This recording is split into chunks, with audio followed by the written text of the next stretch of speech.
Les éditions Télème présentent un enregistrement intégral de Le génie de l'empathie de Judith Orloff, lu par Hippolyte Audoui. Le génie de l'empathie. Toutes les clés d'auto-guérison pour canaliser le mental envahissant et mieux interagir avec les autres tout en posant des limites. À mon professeur Wang Lo-Sin-Si. Par-delà les idées du bien et du mal, il y a un champ. Je t'y retrouverai. Rumi. Préface de Sa Sainteté le Dalai Lama. L'empathie est l'une des plus merveilleuses qualités humaines. Lorsque nous sommes profondément conscients de la vérité fondamentale de notre existence, à savoir que nous souhaitons tous atteindre le bonheur et surmonter la souffrance, nous ressentons de l'empathie et nous nous sentons proches des autres. La compassion, quant à elle, est plus que le simple fait d'avoir pitié de quelqu'un. Car lorsque nous sommes compatissants, nous ne nous contentons pas de ressentir la douleur des autres. Nous activons le désir de faire quelque chose pour y remédier. Cela nous donne du courage et de la force intérieure. Auparavant, on pensait que même les émotions positives, comme l'empathie, naissaient spontanément en réponse à ce que ressentaient les autres. Aujourd'hui, on comprend mieux que ces compétences sociales et émotionnelles puissent être enseignées et apprises. Dans ce livre, Le génie de l'empathie, Judith Orloff offre des conseils pratiques sur la manière de cultiver et d'améliorer l'empathie. Les lecteurs les trouveront, je pense, d'une grande utilité. Aujourd'hui, nous sommes 8 milliards d'êtres humains et nous devons tous vivre ensemble. Avoir conscience de l'unicité de l'humanité est donc plus nécessaire que jamais. Cultiver notre humanité commune est un moyen de créer de l'empathie. Celle-ci peut être la base d'un monde plus heureux et plus pacifique. Sa Sainteté, le 14e Dalai Lama, 7 novembre 2023. Avant-propos. Le début du voyage. En tant que médecin, je suis obsédé par la guérison. J'ai consacré les 30 dernières années à relier ma formation médicale conventionnelle, qui comprend un diplôme de médecine de l'Université de Californie du Sud, USC, et une résidence en psychiatrie à l'Université de Californie, Los Angeles, UCLA, à ma sensibilité d'empathe pour aider mes patients à guérir. Dans tous les contextes où j'ai travaillé, qu'il s'agisse de mon cabinet privé, d'hôpitaux, de maisons de retraite ou de programmes de désintoxication, j'ai été émerveillé par les capacités miraculeuses de notre corps et de notre esprit.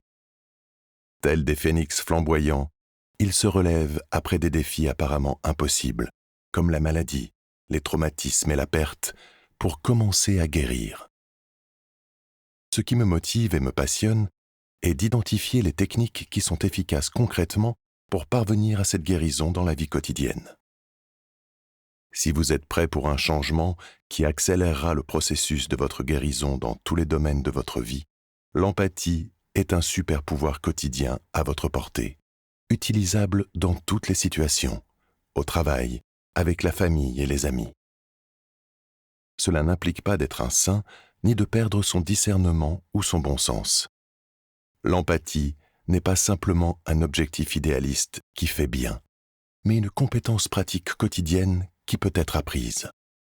Son génie est accessible à tous. À maintes reprises, j'ai été témoin de sa capacité à contribuer à ma guérison et à celle de mes patients. Montrer de l'empathie pour soi-même ou en recevoir de la part des autres peut aider à traverser une période difficile, que ce soit sur le plan émotionnel ou physique. Elle soulage la douleur et les conflits, apaise l'anxiété, apporte un répit à la dépression et permet de savoir que l'on n'est pas seul. La joie des autres peut également nous procurer une sensation de bien-être, car l'empathie nous aide à vivre la richesse bouddhiste. Mon bonheur est ton bonheur. Il n'y a pas de plus grand bonheur au monde. L'empathie permet de développer l'expérience de cette générosité d'esprit. Qu'on la donne ou qu'on la reçoive, l'empathie est en soi un acte de guérison. C'est une façon de dire que l'autre compte pour vous, tout comme la terre, qu'être doux avec tout et tous compte pour vous. c'est aussi une façon de n'être ni invisible, ni oublié. Avec l'empathie, vous êtes vu, entendu, apprécié. La guérison peut prendre de nombreuses formes. Elle est parfois physique, mais peut aussi être mentale, émotionnelle et spirituelle. La guérison n'est pas nécessairement assimilée au rétablissement complet et n'est pas non plus conditionnée par la prise d'un remède. Il s'agit plutôt d'apprendre à vivre avec une douleur ou une maladie chronique, par exemple, de manière plus positive. En faisant preuve d'empathie, vous nourrissez de bienveillance votre guérison, qu'elle soit évidente ou plus subtile. Ce livre se concentre sur les 3 principales forces de l'empathie: la montrer à soi-même, la montrer aux autres et la montrer au monde entier. L'empathie est la pratique qui consiste à prendre soin des autres et à leur donner intentionnellement. Il s'agit d'être conscient que notre utilité dans le monde et notre bien-être sont alimentés par le fait d'être bon avec les autres et de recevoir de leur part. C'est ainsi que l'empathie circule, dans les 2 sens. J'ai écrit Le génie de l'empathie pour soutenir votre parcours de guérison. Grâce à ce livre, vous découvrirez de nouvelles façons d'aborder chaque journée et de vous aimer en toutes circonstances, même lorsque vous vous sentez perdu. Il répond à des questions pratiques telles que: comment avoir de l'empathie si je suis en train de divorcer? Si ma famille me traite injustement? Si je suis accablé ou si je souffre de douleurs chroniques? Il vous permettra aussi de faire face à la douleur d'un proche, ce qui est la situation la plus difficile pour moi. J'en ai fait l'expérience et je vous explique comment y faire face. Je vous indiquerai ensuite comment utiliser l'empathie dans un cadre professionnel afin d'améliorer votre communication avec vos collègues difficiles, et je vous présenterai des moyens concrets pour nourrir la gentillesse et l'innovation au sein de votre équipe. À qui s'adresse ce livre? Le génie de l'empathie s'adresse à toute personne qui cherche à guérir et à communiquer plus efficacement, comme aux personnes bienveillantes. Il est destiné aux introvertis qui aiment le calme, aux extravertis qui s'épanouissent dans la stimulation et aux ambivertis qui sont une combinaison des 2. Il s'adresse aussi à ceux qui souhaitent devenir plus empathiques, mais ne savent pas par où commencer. Peut-être est-ce votre cas. Votre conjoint ou votre collègue de travail a éveillé votre intérêt pour le sujet et vous a donné envie de l'explorer. En développant l'empathie, vous éviterez d'absorber le stress, les symptômes ou les émotions des autres, ce qui vous permettra de vous sentir plus en sécurité dans le monde. Je vous propose des exercices simples pour vous entraîner à être empathique, en particulier dans les relations difficiles ou épuisantes. En outre, je vous aiderai à vous traiter avec plus de gentillesse et à cesser de vous flageller à cause de vos défauts. Vous apprendrez des stratégies pour développer votre empathie de manière intelligente, équilibrée et confortable. Vous revendiquerez votre pouvoir physique, émotionnel et spirituel, tout comme l'intention du cœur avec laquelle vous menez votre vie. L'empathie est en effet une expression de bonté dont vous pouvez être fier. Ce livre vous aidera également si vous êtes fatigué de suranalyser les problèmes. C'est dur d'être incapable d'arrêter ses pensées, surtout à 3 heures du matin, quand on est bien réveillé et que l'on compte beaucoup trop de moutons. Je vais vous expliquer comment vous connecter à ce vous plus grand et plus libre, à cette partie de votre être qui n'a pas besoin de s'épuiser à trouver des solutions, ni à écouter le bavardage incessant du mental, bourré d'opinions et de jugements, qui ne vous mène généralement nulle part, si ce n'est à l'impasse. Mon maître taoïste disait toujours: « Judith, les choses ne me dérangent pas autant que toi, parce que je ne pense pas autant que toi. » En tant que médecin, j'ai appris qu'en dépit de ses vertus, l'esprit analytique est trop limité pour atteindre la guérison et le calme profond, pourtant accessible à tous. Bien que la souffrance soit toujours un aspect de la vie, qu'elle soit plus ou moins grande, j'ai également observé la façon dont l'empathie de mes patients soulage leur souffrance. Selon moi, la vie nous apporte des bénédictions, mais celles-ci peuvent être déguisées, du moins à certains égards. Nous pouvons donc choisir d'apprendre de tout. L'empathie n'est pas seulement la bonne chose à faire. Elle peut atténuer la souffrance et vous éviter d'entrer en guerre avec vous-même ou les autres. Au service du cœur c'est un acte héroïque. L'empathie adoucit la lutte, fait taire les voix malveillantes et vous permet de redevenir ami avec vous-même. Je suis fasciné par le fait que le mot empathie vient du grec ancien empatheia, qui signifie passion ou souffrance. Je suis d'accord avec la partie passion, mais pas avec le stéréotype qui l'associe principalement à l'inconfort ou à l'accablement. Comme vous le verrez, avec les outils appropriés, la partie souffrance devient facultative. L'empathie a également été utilisée pour décrire la façon dont nous nous connectons à l'art ou à la musique qui nous inspire. J'adore cette idée. Chacun de nous est une œuvre d'art et crée sa propre musique. L'empathie nous aide à reconnaître cette vérité dans ceux qui nous entourent. C'est donc avec beaucoup d'enthousiasme que je vous invite à explorer avec moi ce chemin moins fréquenté de la bienveillance.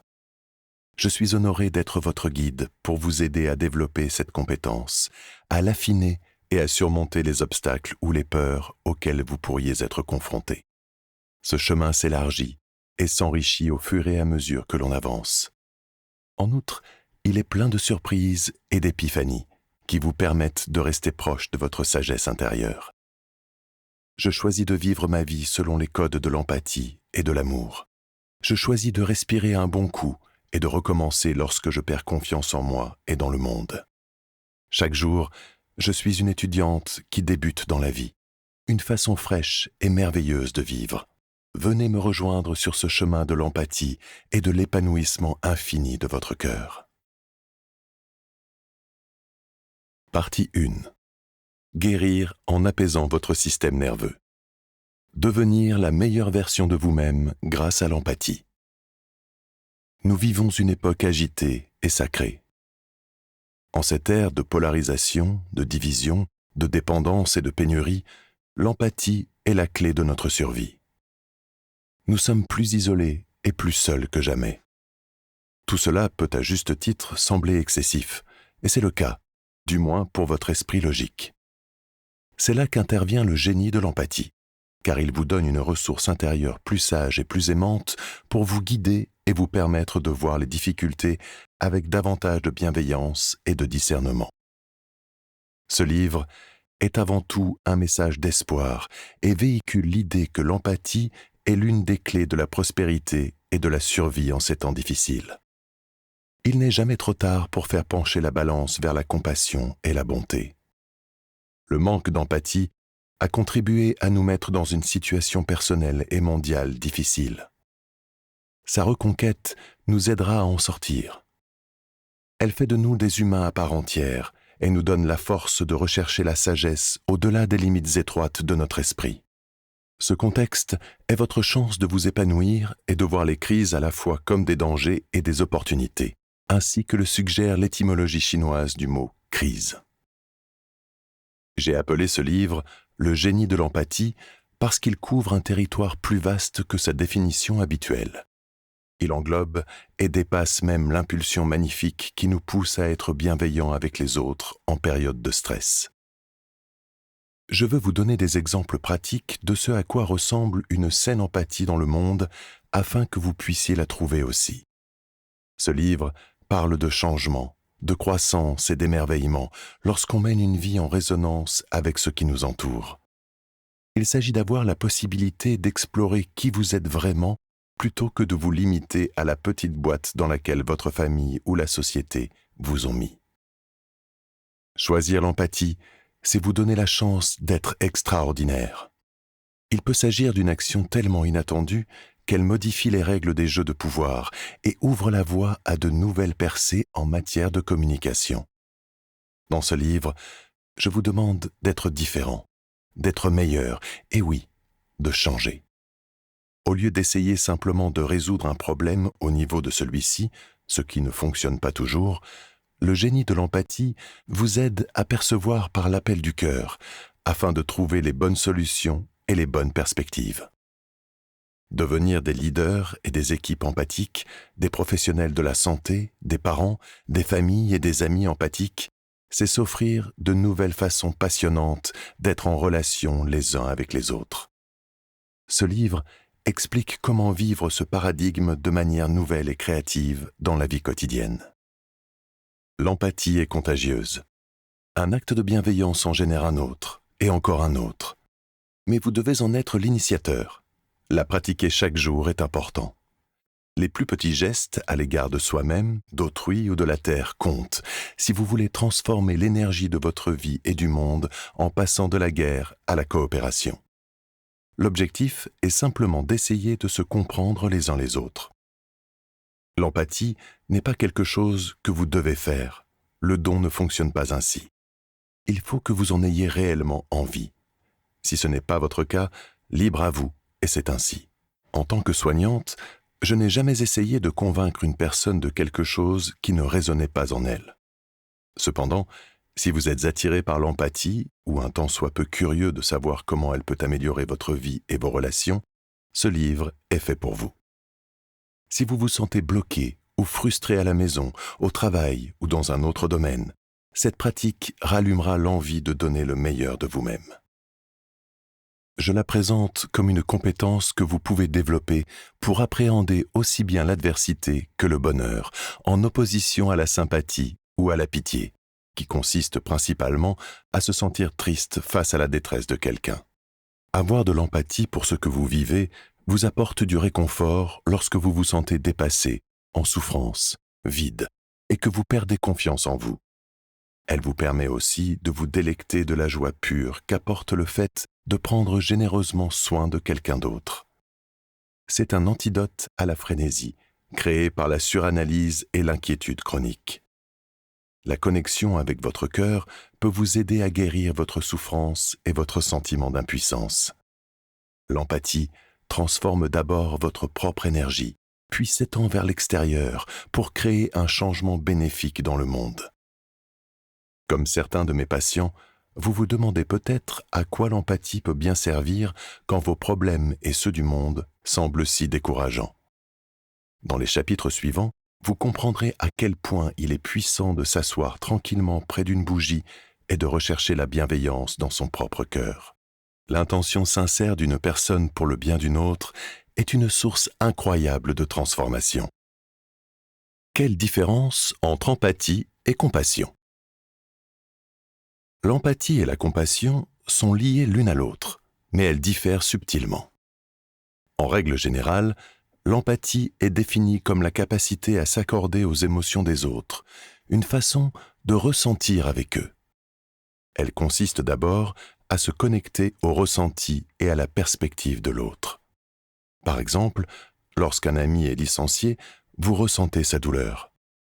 Cependant, avec l'empathie, vous devez apprendre à rester à l'écoute de l'autre personne sans pour autant prendre sur vous son malaise. Ce niveau de connexion intime apporte une satisfaction et une profondeur incroyables à la relation. En revanche, la compassion consiste à ressentir de la peine pour l'expérience douloureuse de quelqu'un d'autre et à poser une action pour l'aider. Il s'agit davantage d'envoyer de l'amour à une personne qui souffre que d'éprouver ce qu'elle ressent. Avec la compassion, vous avez un peu plus de recul, vous risquez moins d'absorber le stress des autres et de vous épuiser. Sur le plan biologique, la compassion indique à nos hormones et à la chimie de notre cerveau qu'il faut rendre service. Ainsi, lorsque votre ami est licencié, vous pouvez trouver des moyens spécifiques pour le soutenir. Vous mettez l'accent sur l'autre personne plutôt que sur vos propres émotions et réactions. En général, la compassion est plus facile à pratiquer, tandis que l'empathie mal placée peut être épuisante. D'où l'intérêt d'apprendre des stratégies pour rester centré et apprécier ce type de partage. L'empathie et la compassion jouent un rôle central dans la guérison. Il vous sera peut-être facile de les ressentir à l'égard des personnes qui vous sont chères. Mais je vais également vous présenter divers scénarios dans lesquels elles peuvent être plus difficiles à trouver. Par exemple, lorsque vous n'aimez pas quelqu'un. Je fais référence à ces deux états tout au long du livre, mais je mets l'accent sur l'empathie qui nécessite un ensemble de compétences spécifiques pour ne pas être submergé par le stress des autres. De même, la compassion est souvent consécutive à l'empathie et déclenche notre envie d'aider. mais toutes les personnes qui font preuve d'empathie ne sont pas incitées à agir.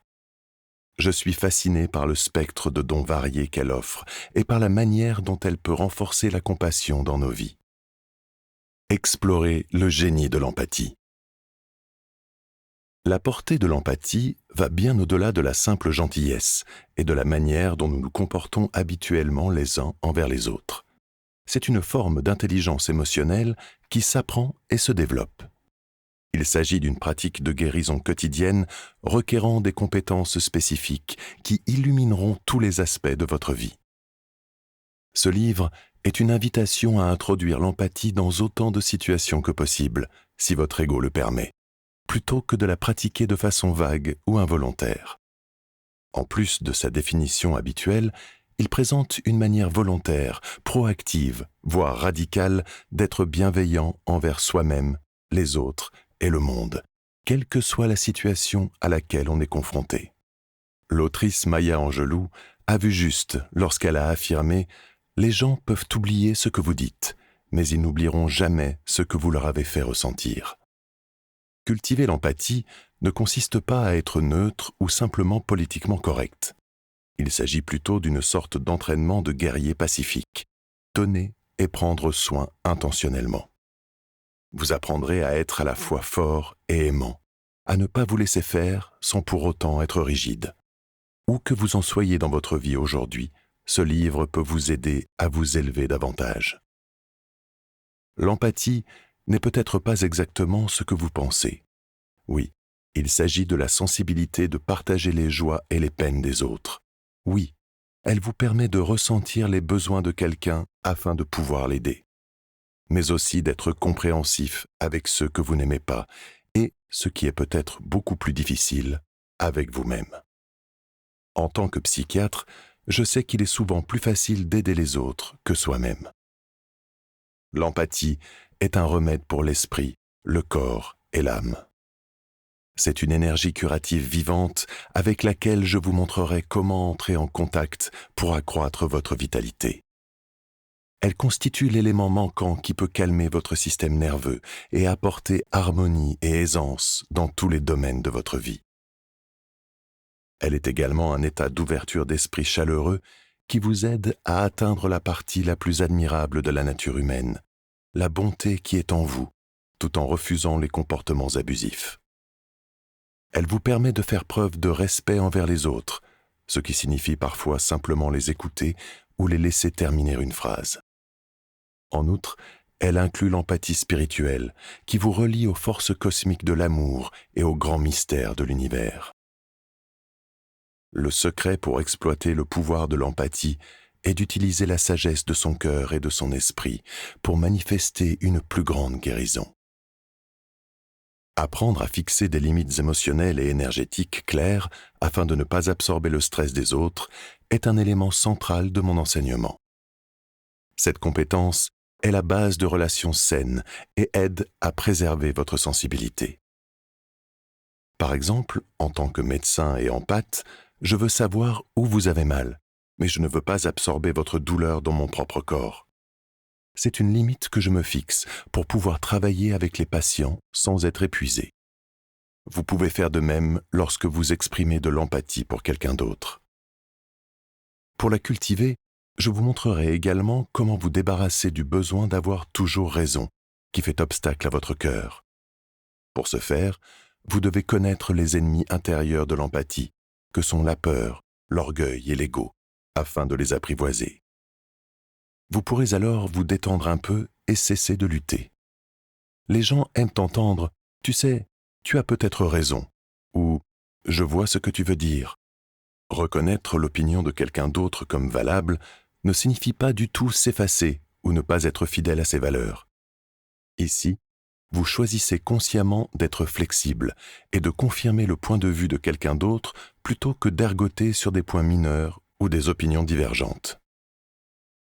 Prenons l'exemple de mon ami qui était convaincu que l'histoire d'amour de sa fille était vouée à l'échec.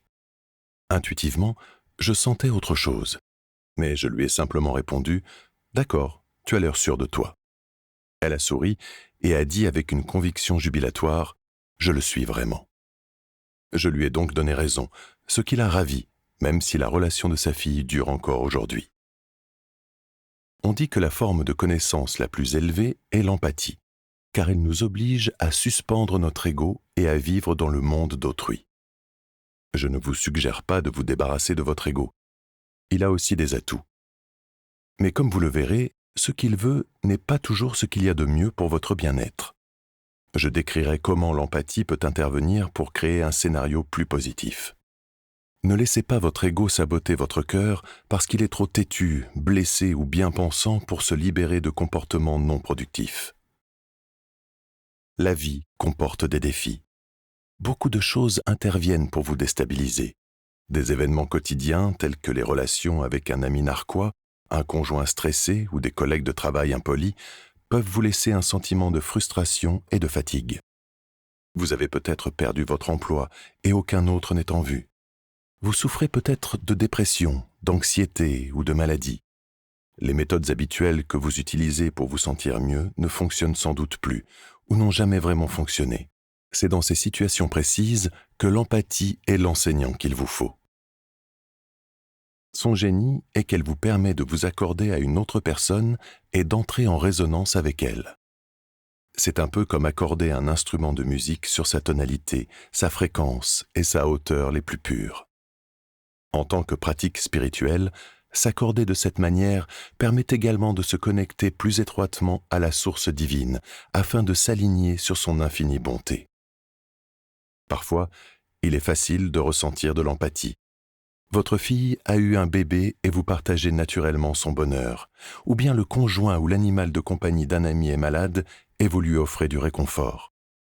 Mais dans certains cas, il est plus difficile d'éprouver de l'empathie pour soi-même et pour les autres. Par exemple, votre ami est sur le point de faire la même erreur pour la 3e fois. Vous vous impatientez et dites quelque chose que vous regrettez. Ou bien des voisins bruyants perturbent votre tranquillité et vous perdez votre sang-froid lorsque vous leur demandez de baisser le son. J'ai eu du mal à comprendre le choix d'un ami de ne plus passer d'examen de suivi après un traitement anticancéreux, malgré le risque de récidive. Après en avoir discuté avec lui, il a dit « Oh, j'irai ». Pourtant, il ne l'a pas encore fait. Comme beaucoup de mes patients, vous vous demandez peut-être, et c'est compréhensible, pourquoi devrais-je avoir de l'empathie pour les personnes blessantes ou pour celles qui font des choix douteux ou destructeurs? En bref, parce que cela vous aide à vous libérer de tout lien néfaste avec elles, de sorte que vous ne gardez pas de rancune. Le fait d'entretenir des rancœurs ne favorise pas la guérison. Le type d'empathie que je suggère allège votre charge. Quelque chose de positif se produit lorsque vous pouvez montrer de l'empathie pour les carences émotionnelles et non pour le comportement inexcusable de quelqu'un qui vous a blessé. En lâchant vos jugements et vos ressentiments, même si vous avez raison, vous vous libérez vous-même. Certaines personnes ont vécu tellement d'expériences néfastes que faire de leur mieux pour les autres ou pour elles-mêmes peut être extrêmement limité. Dans tous les cas, vous ne voulez pas que ces pensées vous prennent la tête. Il y en a de meilleures, plus amusantes. Nous explorerons tout cela au fur et à mesure que nous approfondirons ces thèmes. Suivre votre empathie peut vous emmener dans des endroits où vous n'êtes jamais allé auparavant, où vous ne saviez même pas que vous pouviez aller. Vous vous dirigez vers un point magnifique que l'on appelle la ligne de crête. En géographie, il s'agit de l'un des rares endroits sur Terre où les rivières changent de direction au sommet d'une montagne, comme la ligne de partage des eaux dans les Rocheuses.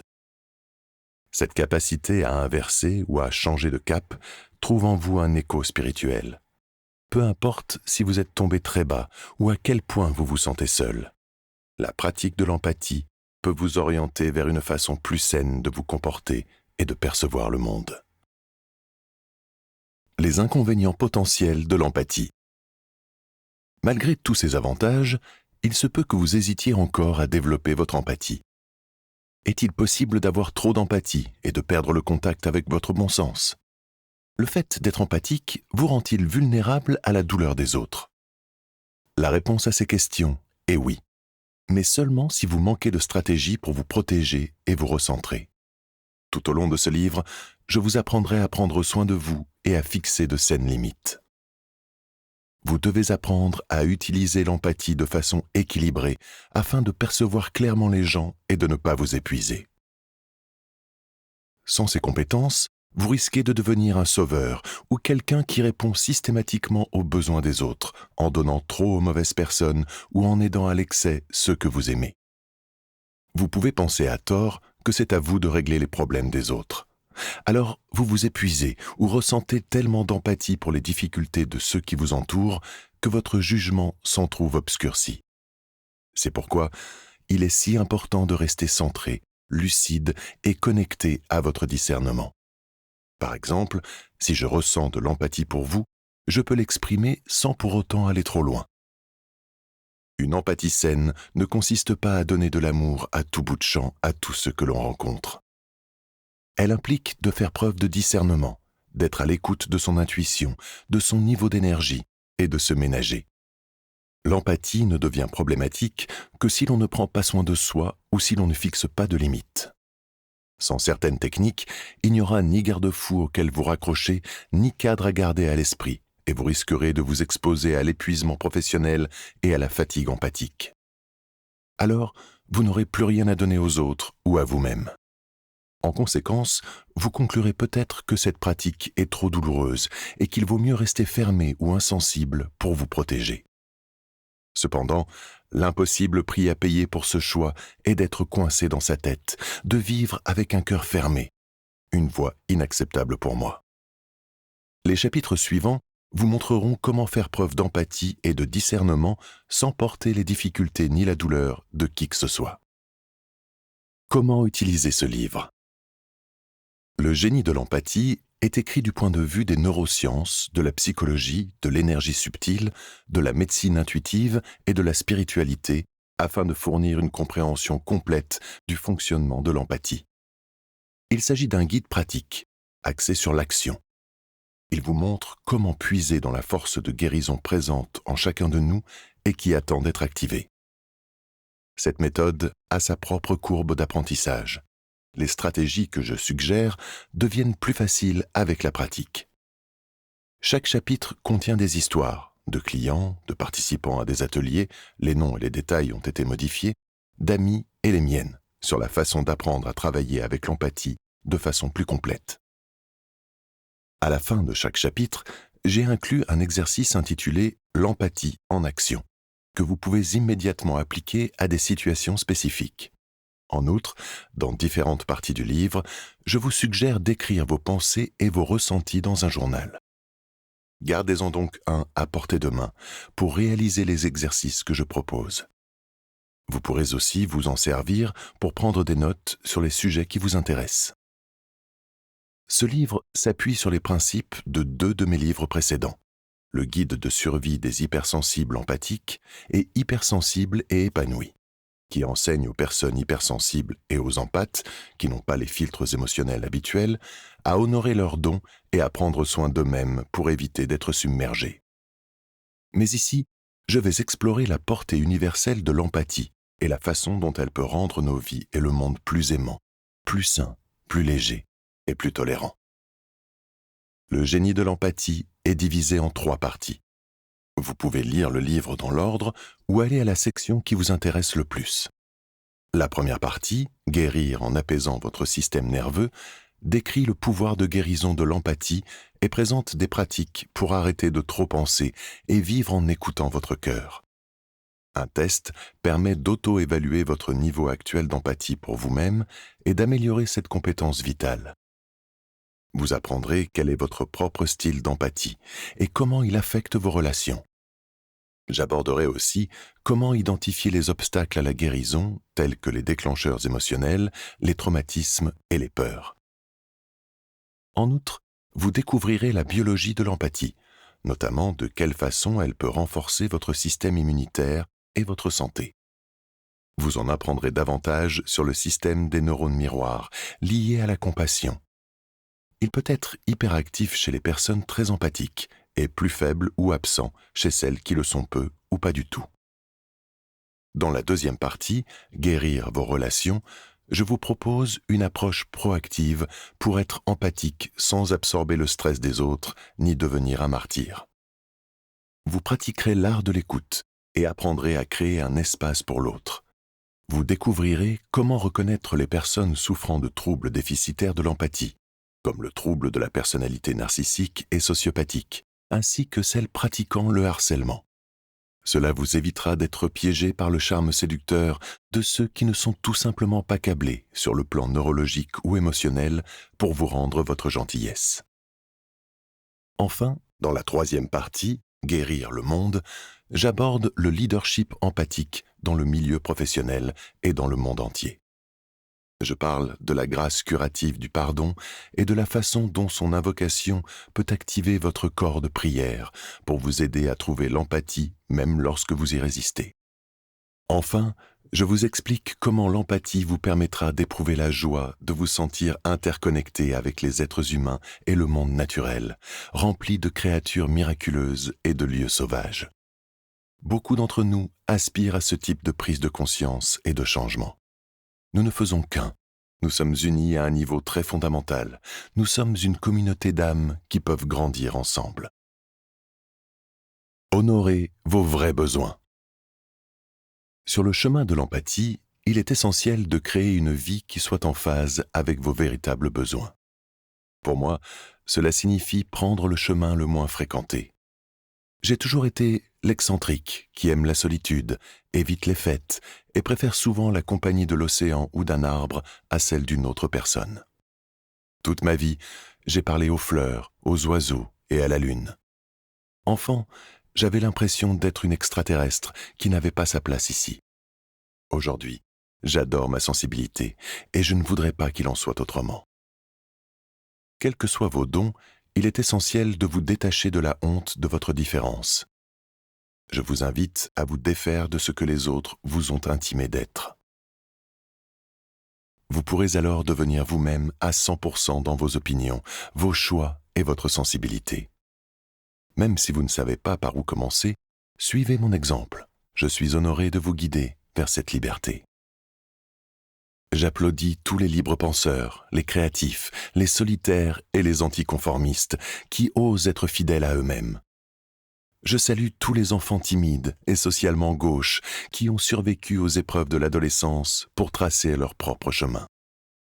Je félicite tous ceux qui ont suivi leur vraie nature extravertie et se sont accrochés à leur vision, même lorsque les autres leur ont dit de baisser d'un ton ou que leurs idées étaient trop ambitieuses ou irréalistes.